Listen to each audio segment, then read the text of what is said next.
आदाब, नमस्कार। मैं अली रजा आबिदी और आप देख रहे हैं सिटीजन सारांश। आज दो मुद्दे सामने खड़े हैं, एक 1882 की किताब से और दूसरा 2025 की जेब की सच्चाई से। पहले कहानी बंकिम चंद्र चट्टोपाध्याय, एक आदमी कलम लेकर बैठा और 1870 के दशक में लिख गया वंदे मातरम। 1882 में आया आनंद मठ, कहानी सन्यासी विद्रोह की, अत्याचार के खिलाफ उठते कदमों की। साहित्य था, इतिहास था और वक्त के साथ विवाद भी खड़े होते थे, कभी चरित्रों पर, कभी व्याख्या पर, लेकिन गीत, अरे भाई गीत तो गीत है। वंदे मातरम, न हमला न जहर, बस मिट्टी को प्रणाम। अभी आवाज फिर संसद में गूंज रही है, गूंजनी भी चाहिए, लेकिन सवाल क्यों, अभी क्यों, यही समय क्यों चुना गया जब बंगाल चुनाव दस्तक पर है? क्योंकि केंद्र की सरकार 365 दिन 24 घंटे चुनावी मोड में रहती है।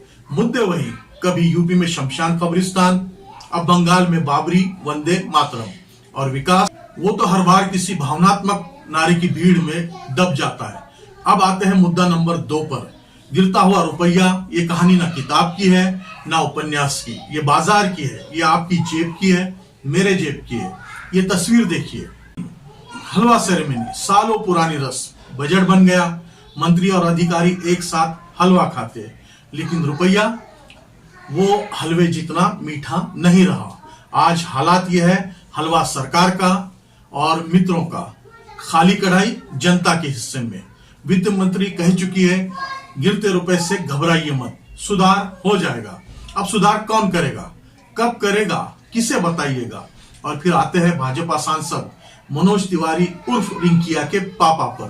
कहते हैं गिरते रुपये से आम आदमी पर कोई फर्क नहीं पड़ता। अरे साहब, अगर गिरते रुपये से फर्क नहीं पड़ता तो महंगाई किस लिए गले पड़ रही है?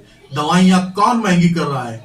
आयात कैसे बढ़ रहा है? और युवाओं की नौकरी किसके कारण डगमगा रही है? तो असली सवाल यह है, संसद का वक्त किस पर खर्च हो? 1882 की पुरानी बहसों पर या 2025 की ज्वलंत सच्चाई पर?